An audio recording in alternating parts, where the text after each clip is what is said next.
Welcome to another episode of the CPG Guys podcast. Our hosts, Sri Rajgopalan, Peter V.S. Bond, and Brian Gildenberg, explore how brands and retailers engage consumers in an increasingly digitally driven world.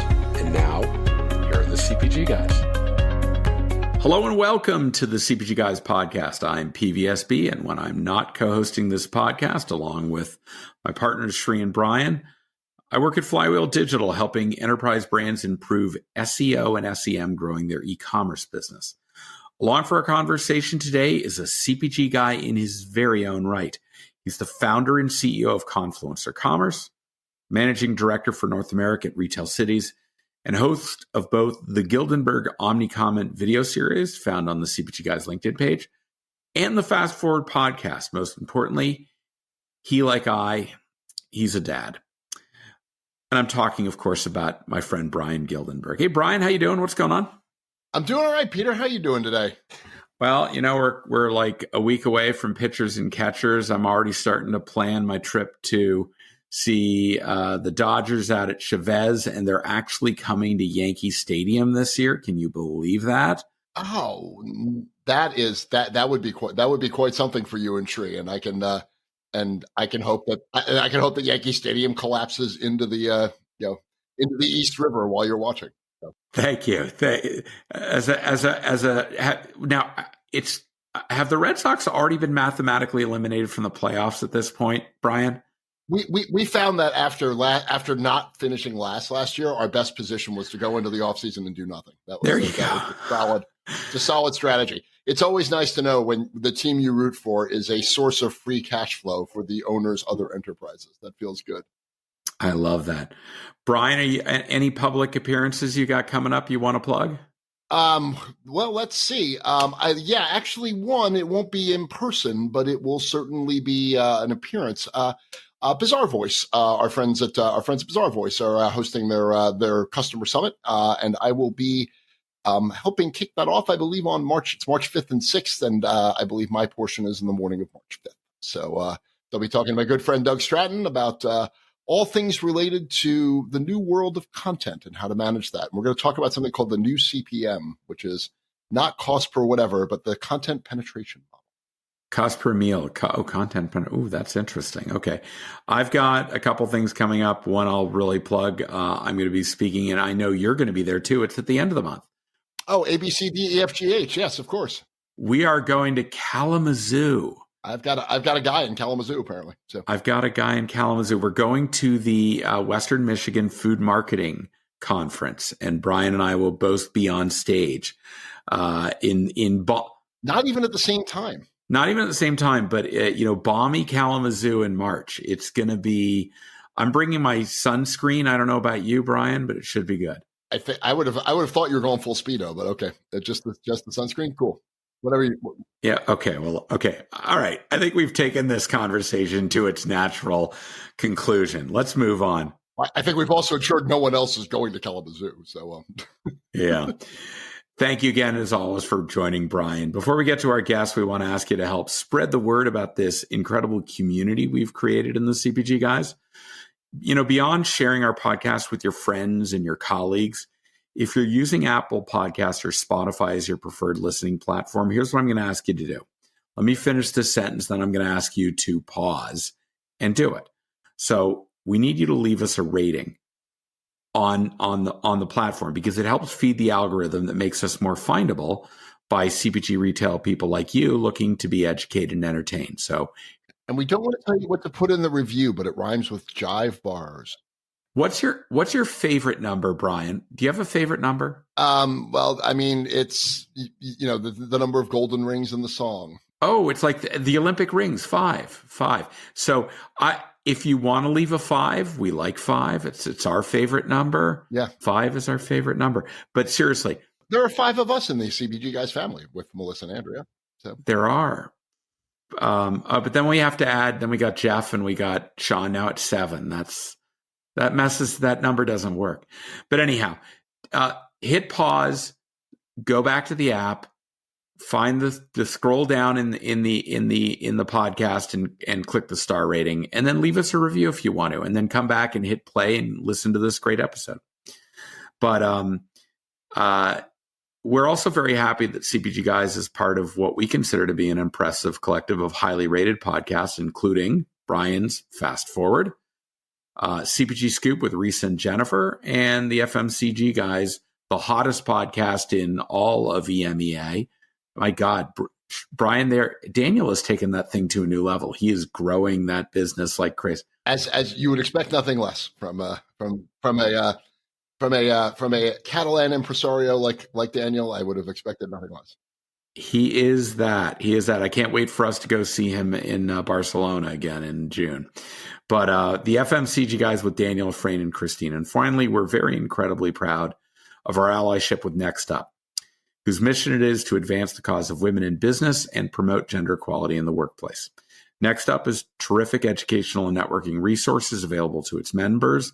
And of course, our own Shri serves as the director of Next Up. So links to our podcast, our sister cast, our landing page of Next Up, and the social media profiles of Shri's two performing artist daughters, Ria and Lara, may be found in the digital liner notes of this episode. Brian, we're going to have to start adding some Ria music as bumper tunes in between questions or something like that. Oh yeah, I think only if we all get up and dance to it.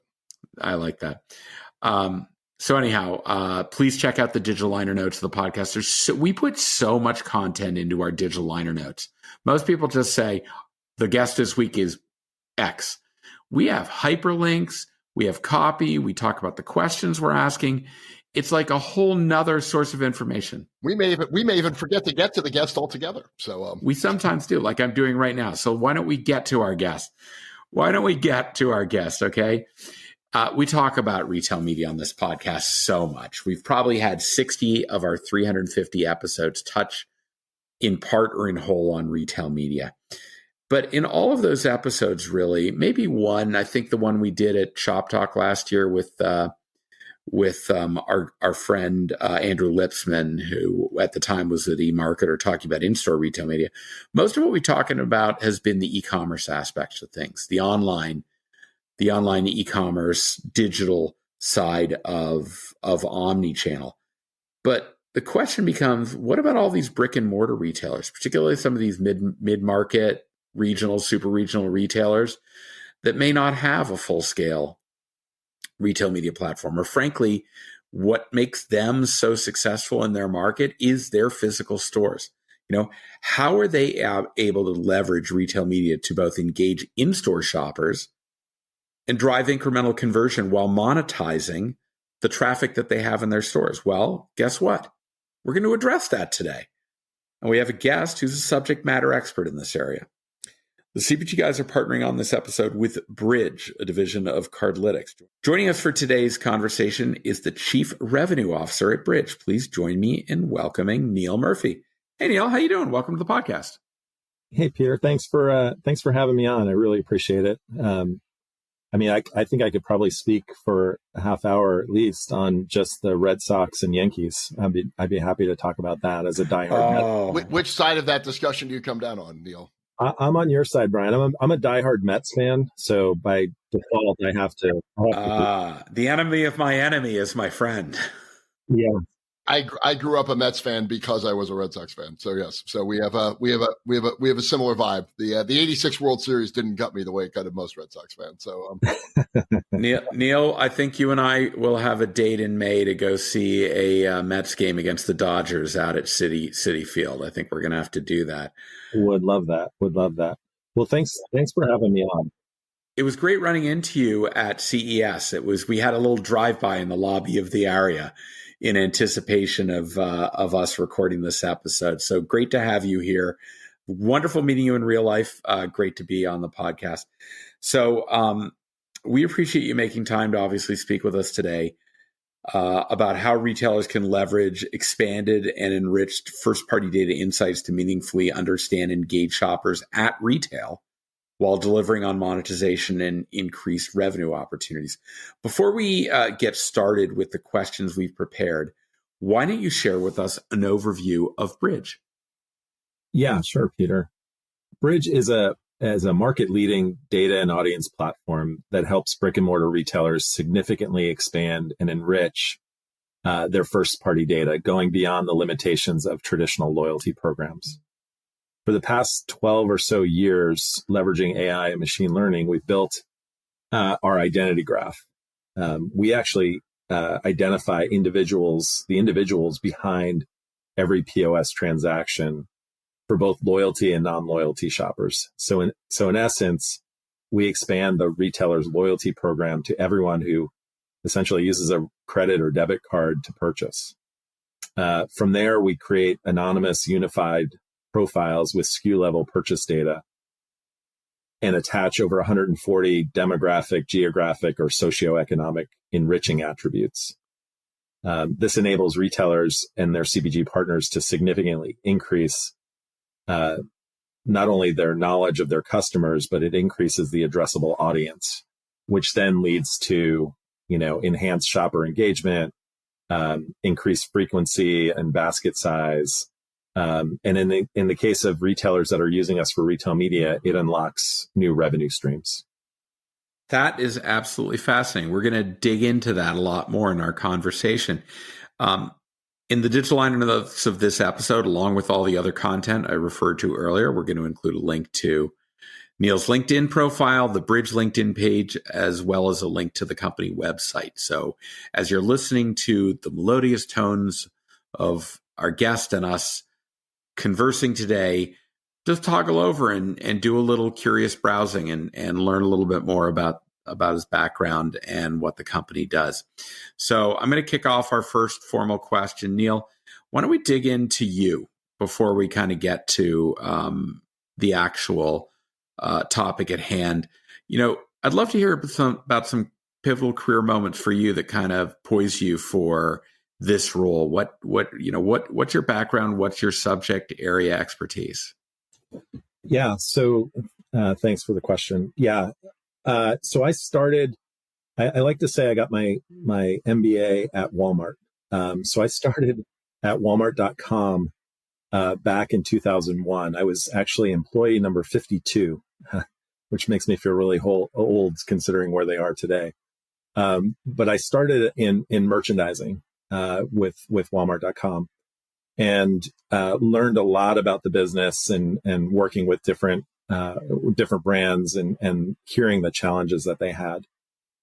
In 2011, I was asked to essentially set up what is now Walmart Connect. Back in the day, it was vendor marketing, and then it evolved to the Walmart Media Group, and then WMX, and ultimately Walmart Connect today. But so I had started that business back in 2011, and one of the biggest challenges that we had while at Walmart was really trying to tie the in-store transactions to the online, whether it was ad exposure or just interacting with the website. We really had a difficult time matching those customers, so we never really could pull together a complete picture of the customer. And that was really, kind of one of those frustrating things for me, being very curious and wanting to really understand the customer's shopping behavior, both in store and online, and how they kind of came together.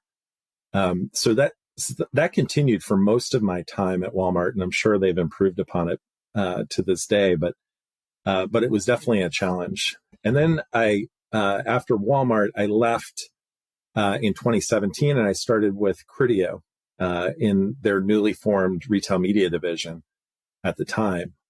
And what I've noticed through working at Criteo and with the number of retailers that we worked with at Criteo is they were having similar problems, right? Where they were providing us retailers were providing us the in-store shopping behavior, shopping transactions. And we struggled to tie it all together.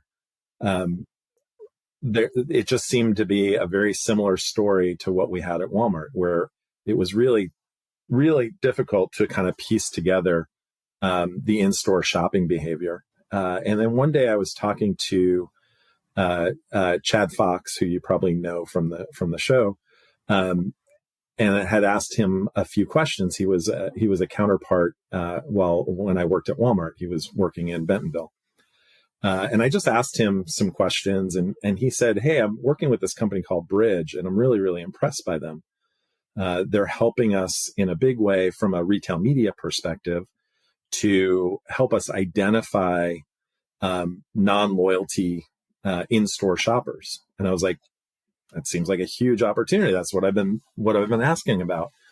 About a week later, I was talking to another friend of mine from Wegmans, who mentioned that they were also working with Bridg, and Bridg was helping them identify the in-store shopper, the non-loyalty in-store shopper, and I was blown away by that. And then, ironically, 2 weeks later, I got a headhunter call from Bridg, not related, and I said I have to talk to these guys, and have come away really, really impressed with the platform and what they have to offer. So retailers really struggle to identify many of their in-store customers. And although loyalty programs help, they often only represent a portion of the total shopper base. It rarely offers a comprehensive view of their customers, right? So loyalty programs are great, but they definitely have flaws. And, just a couple of examples, recent examples to kind of show the flaws. We're members at Safeway. My wife and I use the same loyalty card, but I would argue our purchase behavior is vastly different. Right? She's definitely shopping in the organic fruit and vegetable aisle much more frequently than I am, and I probably should do that more frequently. Or even in the case of like a CVS, right? Valentine's Day, I ran into a CVS to pick up some Hershey's candies for my kids, and I was in a hurry. I didn't use my loyalty card, so that purchase of the candy was lost in their eyes. So while loyalty cards are helpful, right? They don't tell the full story, and because of Bridg's exclusive identity resolution capabilities, we identify customers based on tender information and tie purchases to individual customers, regardless of their participation in the loyalty program, right? So in the case of CVS, even though I didn't use my loyalty card, we were able to tie that purchase of the Hershey's candies back to my customer profile for CVS. So just ways that we can enhance what current retailers' loyalty programs are. Right. And that's cool. So, and just walk us. I mean, I would assume that pretty much anybody that takes a credit card would find this information useful, right? So this isn't just like a Nielsen or Circana measured universe solution or a food drug FDMX or whatever, right? Like I would imagine you could look at this across a wide range of use cases and shopping states. So. Yeah, you're absolutely right, Brian. Any retailer or any business that is taking a credit card wants to have a better understanding of their customer. We serve retail, grocery, convenience, dollar stores, specialty retail, restaurants and QSRs, sports and live entertainment, and even cinema exhibitors. So we run the gamut of partners that we use, and typically within those organizations, we work with marketing, their data teams, their analytics folks. We also work with leadership in their consumer insights, loyalty, CRM, and media roles within those organizations.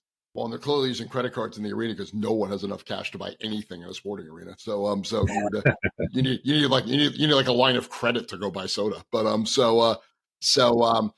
that's cool. Yeah, it's interesting because I think and we'll talk about the use cases later, but like I was following the conversation about one of the large QSR chains in the country whose results were surprisingly not great this quarter. And they were talking about how shoppers under $45,000 a year weren't shopping them anymore.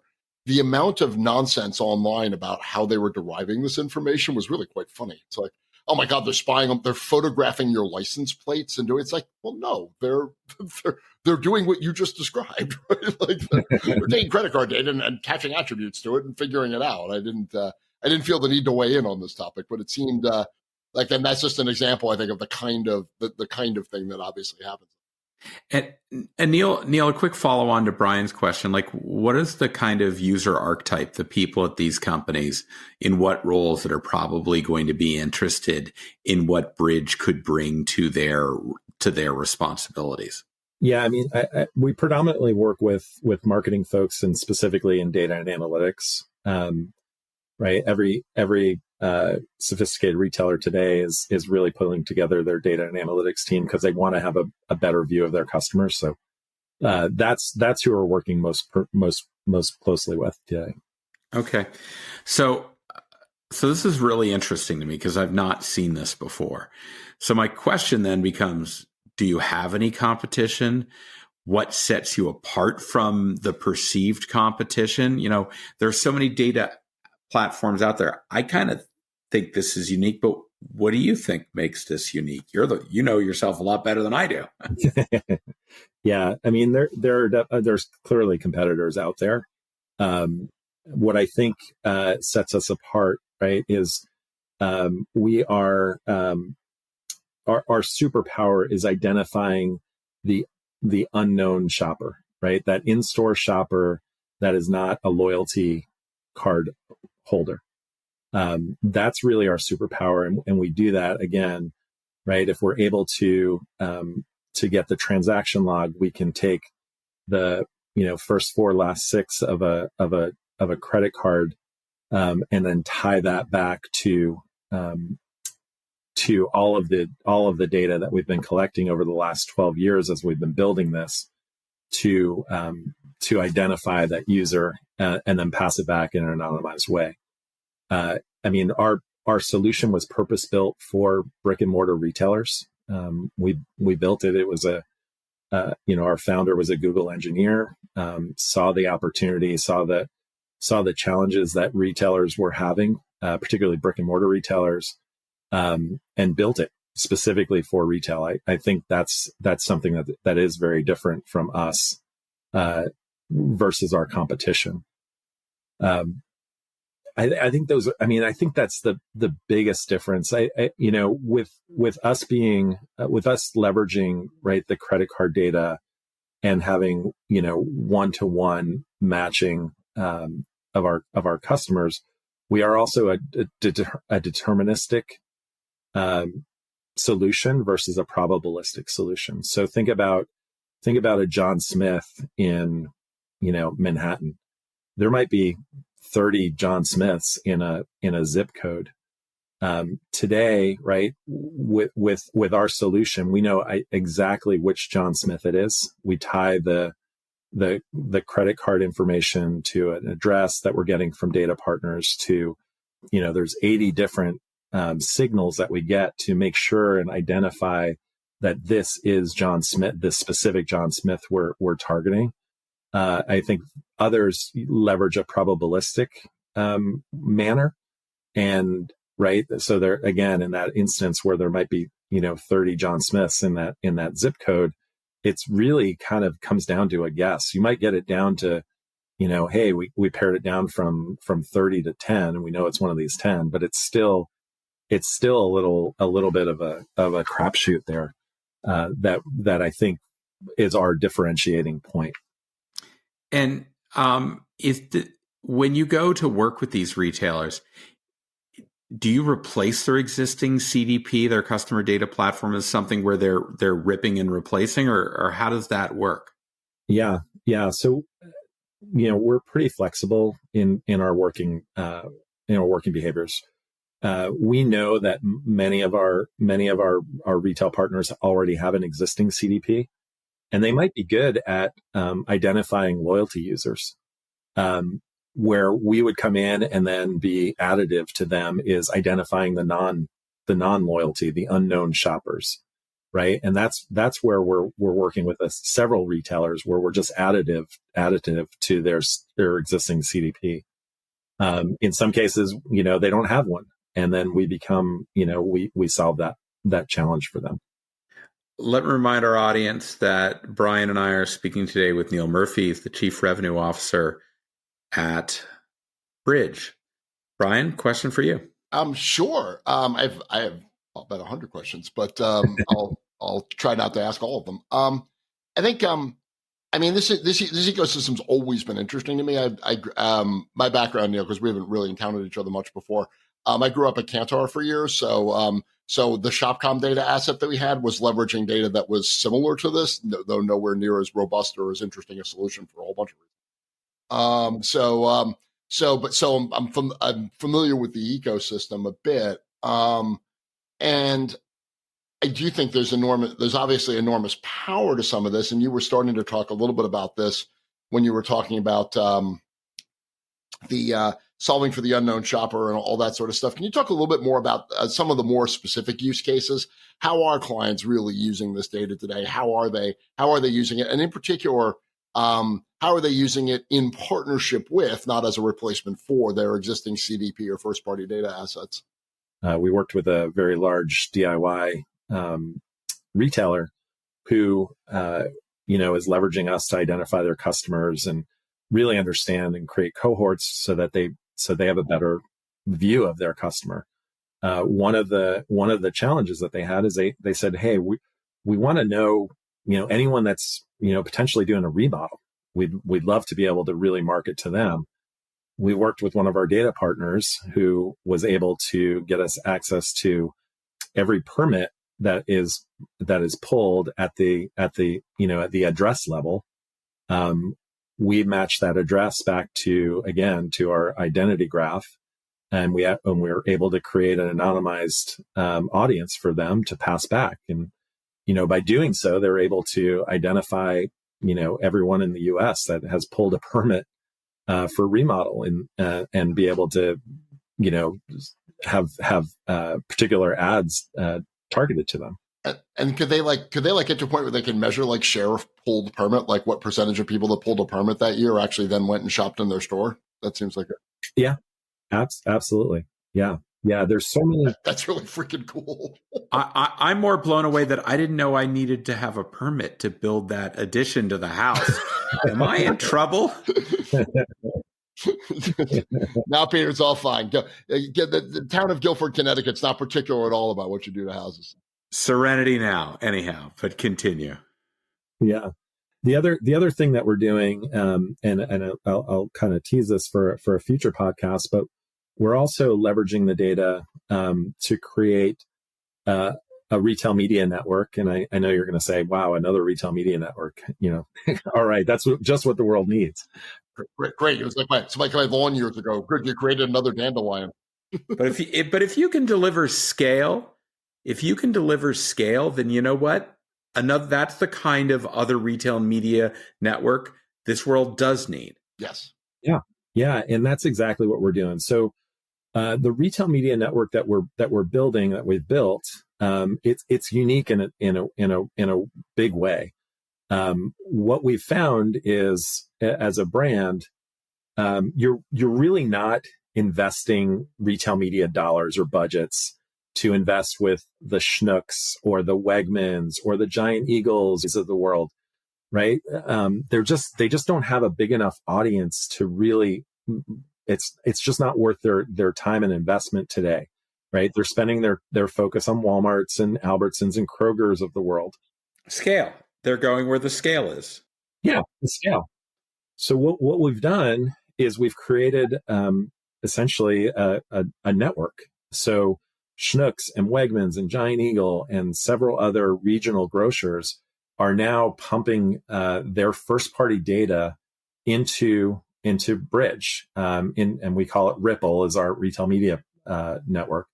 So they're pumping their first-party data into our platform, and what we're doing is we're basically consolidating it all, aggregating it all, and being able to serve that up to brands so that they can buy it through one platform. Right, so you don't have to go directly to Schnucks or directly to Wegmans or any of those. This is outstanding. Yeah, you can go direct. You can go direct to our Ripple platform, and you can purchase inventory, first party inventory, and then all of the data and insights that I've been talking about are available in that platform as well. All that customer goodness is available in the platform. Well, and that makes so much sense because, I mean, people have been talking for years about the number of retail media networks, and it seems obvious that someone was going to consolidate all that. And it just didn't occur to me until you spoke right now that someone that's got the identity spine and the existing kind of know-how to scale audiences and to manage and develop and sell audiences would be the ideal player to do that. It's an interesting way to look at the problem. I like that. If you look at the aggregation of the customer, the first party profiles that we have now in our retail media network with the regional grocers, we're over 70 million customer profiles. So if you looked at that and compared it to like a Kroger, which is at I think 60 or so million, right? It's pretty compelling for a brand to now say, hey, I have a chance to invest in a fairly scalable way to the regional grocers, and the regional grocers on average represent about 20 to 25% of their sales. Yeah. Right. Of any CPG sales. And it's just currently. And they're collectively growing more quickly than any grocery retailer, except on a good day, Kroger. But they're growing more quickly than the larger entities that have more scaled audiences. The regional grocers, from a sales and growth performance perspective, are outperforming most of the national players. Neil, you also mentioned other verticals. How about QSR, quick serve restaurants? Yeah. So we're working with, as I mentioned, 4 of the top 10 QSRs in the world. And there's really no loyalty program, right? Outside of, I think Chipotle has a pretty good loyalty program, and I'm a proud member. Unfortunately, I use it too much. But most others don't have a true loyalty program. And they really don't understand, their customer, like what their customer is buying, what they're interested in. Are they clearly, buying on price as the article stated today, or do they shop? As Neil, does he come into Taco Bell every Tuesday and order 5 chalupas? Right. So being able to know exactly when they're visiting and understand what they're buying when they're coming, and if there's a pattern, we can help them identify those customers, and then be able to again target them with relevant offers or relevant messages to get them to come back. I'm even starting to envision non-endemic opportunities for companies like QSRs. So if they have all this information on their shoppers, they could go to a non-endemic platform like Amazon, upload that to Amazon Marketing Cloud, and do a lot of upper funnel advertising by finding Amazon shoppers who are also eating in their franchises, and do some really creative marketing. There's just so much you can do here. I'm really, really fascinated by this, Neil. So let's say a brand or a retailer wants to get started. Like, what's the typical way to go about this? What's the entry point, and how do they dip their toe in the water and then realize this is the right thing and even start scaling this out? Yeah. As I mentioned previously, we work with enterprise retailers and brands. And one of the quickest ways interested clients can reach out to us is through our website, bridg.com. No E in that Bridg. And complete a really quick form for us on our contact us page. And we'll get back to you as soon as possible. As for getting started with Bridg, we make it simple for both retailers and brands. There's really no heavy lifting involved in either case. We do most of the work on our side. From a retailer perspective, they just have to provide their POS T-log or transaction log data, essentially the information that's on the receipt. We go ahead with ingesting, cleaning, normalizing, and then creating anonymous profiles for them to use, either for their own marketing and analytical purposes or to fuel their existing retail media networks. And if you're a brand, it's actually even easier. We provide login credentials for them to access our UI, where they can log in to the interface and see, visualize insights, create and activate audiences for marketing campaigns. We also provide brands with transparent measurement, so there's no more guesswork when it comes to understanding campaign performance and attribution. So it's fully closed loop reporting that's available in that platform for brands as well. And that sounds great. Well, I guess as you look at this space, obviously there's an enormous amount coming. I think we've gotten through all of this conversation without saying cookie degradation. I'm not sure how we did that. Or AI. So congratulations to two podcast hosts. I'm actually using the new map, Brian. So cookies are not part of my lexicon at all. Oh, wow. Look at you. Good use of the word lexicon, by the way. You get the duck's going to come down. We're going to get $100. Cool. But if you look at obviously where the ability to, that super, as you self-described, the superpower of identifying the unknown shopper, that's going to get harder, not easier, right? So especially in the digital world where you've built a solution that does that very effectively in the brick and mortar. But if you look at that, you look at AI, and you look at some other things, what do you think are some of the most transformative things that are going to happen to the space overall over the next couple of years? And then how at Bridg are you thinking about how you're going to meet those changing dynamics? Yeah, I mean, I think we kind of talked about it a little bit. I think we're going to see a lot of convergence in the retail media space. I think there's just way too many, quite honestly. I think Planet Fitness has a retail media platform now. I mean, it's kind of getting crazy. There's a kid down the street with a lemonade stand. She's got a retail media platform. Yeah, GravelNet. It's the drive. We're consolidating all the lemonade stands into a driveway-based customer outreach program called GravelNet. We're taking it.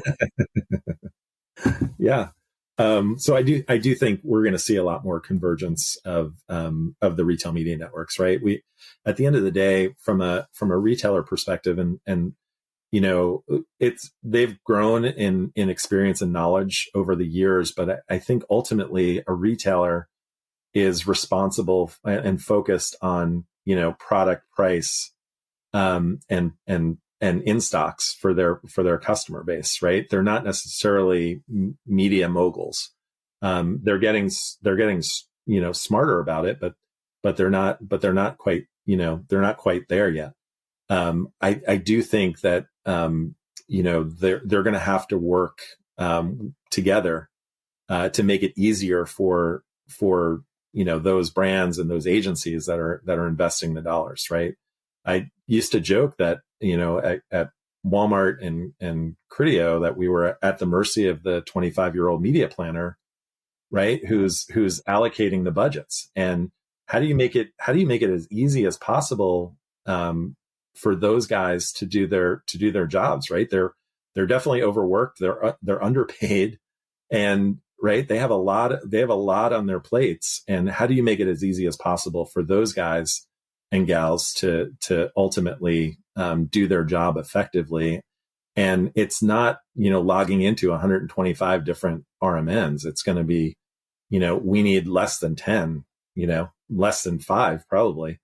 And I think that's what we'll get to. And it's part of the reason why I think, what I talked about with Ripple is really, something that's going to be disruptive in the future, in the not too distant future, because, right, we can't afford to be on par with all of the retail media networks that are out there today. We have to go over and above. And I think what allows us to go over and above is a lot of what I talked about, right? Understanding the non-loyalty shopper and being able to attach all of the customer specific insights to those that are interacting, right, with their ads. So it's not just clicks and impressions and sales and return on ad spend. It's got to be more. We got to provide more specifics about the customer and how they're interacting. And I think that's what Ripple is going to be able to do for people. I was talking to someone about this the other day, and that whole thing about, the retailers, not being media moguls. I said, well, look, I mean, retailers sell things to people and buy things from businesses, right? If they're trying to sell things to businesses, that's going to be as awkward as if they were trying to buy things from people. And if you think about that, that's the return process at a retailer. And think about how complicated and convoluted that is when you try to push something back upstream at a retailer. It's kind of the same thing when you try to get them to sell things to businesses. It's just it's an awkward muscle that most retailers just don't have, because they're selling and buying are two very different things. So I think this skill set and the ability for you guys to help retailers that don't have the scale to build Walmart Connect monetize this is really cool. So I want to remind our audience, stop by cpgguys.com. You can find all of our content, 360 episodes. They're all filterable by topics like retail media and insights and customer data. And of course, if you have some thought leadership to contribute to our ongoing community discussion, drop us an email at contact@cpgguys.com, and maybe you can join us for a future episode of the podcast. While you're at the site, you're on the navigation bar, choose ratings and leave us a rating and a review. We want to hear feedback from you. We want our podcast to be reflective of what our audience is looking to learn about. And of course, I remind you again, if you listen to us on Apple or Spotify, please, please, please leave us a rating there. It's very important for us to be more findable by other people like you. And of course, lastly, I'll just thank the 28,000 followers on LinkedIn. So many of you. We see you at conferences. We hear from you directly. You reach out on email, on LinkedIn, even on Instagram. We're so grateful that you trust us to both educate and entertain you. It means a great deal to us. Neil, thank you so much for coming on today. And I think we're going to have you back to talk about this ripple effect. This sounds very interesting. What a novel approach. Because one of my predictions at the beginning of the year, Neil, when we had our 2024 look forward episode, is I made a prediction that I thought that there would be some measure of consolidation or an alliance between all of these regional retail media platforms. And I'm pleased to say you helped me make the first of our predictions come true so far. So this is very intriguing. But thank you so much for joining. I appreciate you guys having me on. It's been great. And keep doing what you're doing. We love it. Thank you. Thank you. Brian, this was really interesting. What'd you take away from this? A bunch of interesting things. Yeah, I found it really interesting as well. I think Neil, your experience is so uniquely qualified for this because you were trying to build customer insight at a large retailer in Arkansas that didn't have a loyalty program. So your whole career has been trying to reverse engineer this problem, which I think is really interesting. And that's really cool. I love the whole idea about the as I said, I think earlier, I think the superpower, the ability to identify the unknown shopper, particularly in the brick and mortar retail ecosystem.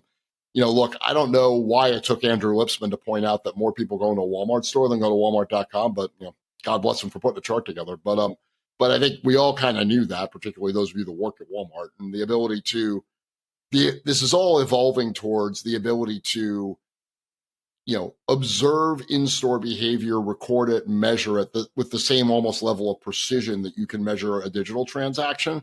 And I think we're moving towards a world of walk stream analysis, which is a phrase I kick around a lot with some friends that measure in-store traffic. But the ability to tie that then to individual transactional behavior, now you get to something that's really cool. I think you've got the 12 years of data that you've got, I think provides a really rich history. That story about taking the 11 million households to 100 million for the retailer and then adding 140 attributes, assuming they had like 14 attributes on the 11 million, that's 150 billion data points. They went from 150 million to 15 billion overnight. Like carry the 4. Wow. Yeah. Like that level, that dimensionalization of understanding that you bring to the table is really interesting and super powerful. Obviously I think we're really curious to talk more about Ripple and the effect that can have of simplifying the retail media landscape, by allowing people to buy that. I think it's a really interesting implication for brands that across the board, as more and more of your regional supermarket businesses move into this sort of space, that you're going to have to start to think about things like shopper marketing in a more programmatic way. Because in essence, this is what you're enabling, right? Is instead of buying a program at Schnucks and a program at XYZ retailer, I can buy an audience across all those retailers almost programmatically and activate it, which is really cool.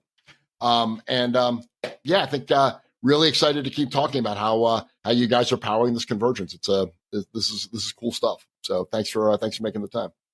Thanks, Brian. Appreciate it. Yeah, we're excited about it. I think Bridg is one of the best kept secrets out there. Yeah. Well, I think we're making sure it's not a secret anymore, Neil. Brian, thanks as always. Appreciate you stepping in for Sri.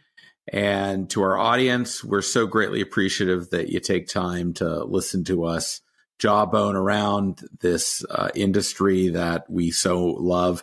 And we look forward to speaking with you on the next episode of the CPG Guys podcast. Goodbye.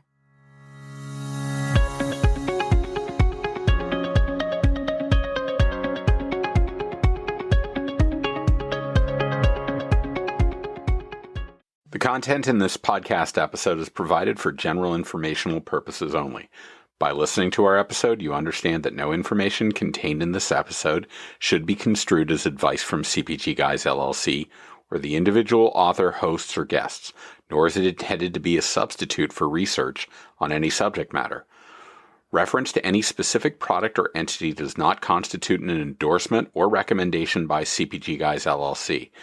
The views expressed by guests are their own, and their appearance on the program does not imply an endorsement of them or any entity they represent. The views expressed by CPG Guys LLC do not represent the views of their employers or the entity they represent. CPG Guys LLC expressly disclaims any and all liability or responsibility for any direct, indirect, incidental, special, consequential, or other damages arising out of any individual's use of, reference to, or inability to use this podcast or the information we present in this podcast.